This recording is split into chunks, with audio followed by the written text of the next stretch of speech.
11th July. اہدنا الصراط المستقیم. Spreading knowledge and peace. سورۃ البقرہ پارہ نمبر 1 الف لام میم. آج ہم 40 تا 50 آیات کا اردو ترجمہ سنیں گے. یہ مدنی صورت ہے.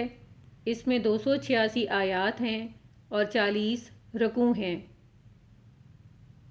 شروع اللہ کے نام سے جو بہت مہربان اور نہایت رحم کرنے والا ہے.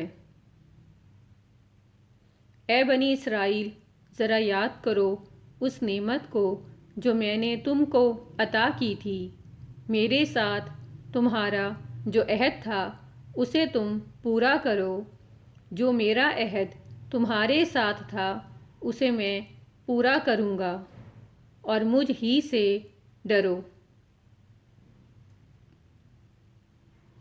اور میں نے جو کتاب بھیجی ہے اس پر ایمان لاؤ. یہ اس کتاب کی تائید میں ہے جو تمہارے پاس پہلے سے موجود تھی. لہٰذا سب سے پہلے انکار کرنے والے نہ بن جاؤ.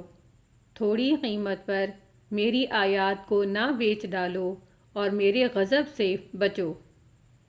باطل کا رنگ چڑھا کر حق کو مشتبہ نہ بناؤ، اور جانتے بوجھتے ہوئے حق کو چھپانے کی کوشش نہ کرو. تمہیں تو خود اس کا علم ہے.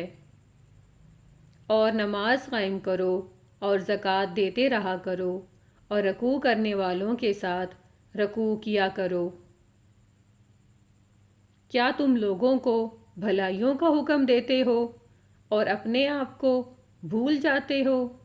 اور حال یہ ہے کہ تم کتاب کو پڑھتے ہو، کیا تم سمجھتے نہیں ہو؟ اور صبر اور نماز کے ساتھ مدد طلب کرو.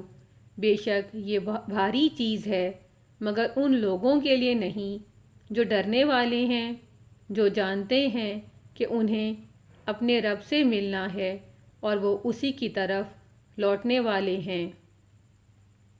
اے بنی اسرائیل، میری اس نعمت کو یاد کرو جو میں نے تم پر انعام کی، اور میں نے تمہیں تمام جہانوں پر فضیلت دی.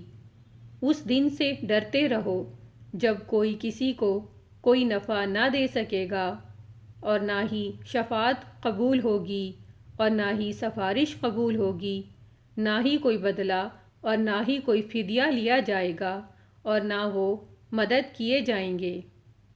اور جب ہم نے تمہیں فرعونیوں سے نجات دی جو تمہیں بدترین عذاب کرتے تھے، جو تمہارے لڑکوں کو مار ڈالتے تھے اور تمہاری لڑکیوں کو چھوڑ دیتے تھے، اس میں تمہارے رب کی طرف سے بہت بڑی آزمائش تھی. اور یاد کرو جب ہم نے دریا کو چیر دیا اور تمہیں اسے پار کرا دیا اور فرعونیوں کو غرق کر دیا، اور تم دیکھتے رہے. صدق اللہ العظیم.